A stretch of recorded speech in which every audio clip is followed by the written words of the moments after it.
Kamusta mga kaibigan? So nandito tayo ngayon sa aming bukid upang tingnan ng aming mga gulayan. So since wala tayong pasok ngayon, holiday, ayan po ang aming garden. So yan, makikita nyo kami po yung nagdibilig ngayon sa aming mga pananim.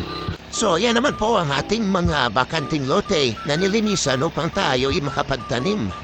So ayan, makikita nyo dyan, hindi pa masyadong malinis. Ngunit dito sa bandang unhan na ito ay malinis na po yan. So pwede na po yan sambungkalin at ating mapagtamnan. So ngayon ng hapon na ito ay medyo may kainitan pa rin. Nebay, napakaibang klase ang Pilipinas. So ito po ang aking kapatid. Napakasipag po yan. So yan po ang pinakapogi dito sa aming baryo. Nandito lang magtatago sa aming bukiran.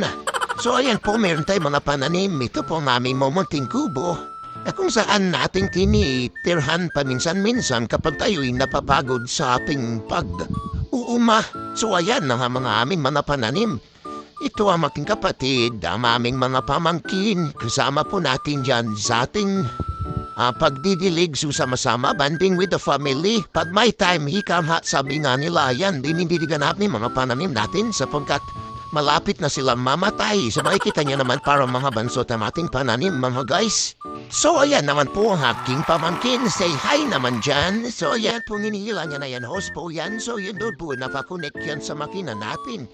Pinafalaman diligan na yan. Patawa-tawa pa o pala mo kung sinong po yan.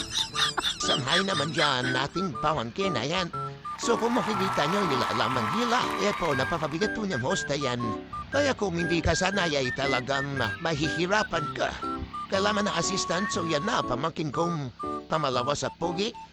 Yan, sipag po yan. Hindi nyo aping isang pamangkin na baka masisipag matulungin sa lahat. So siyempre, saan pa ba nagmana sa pinakapoging tito?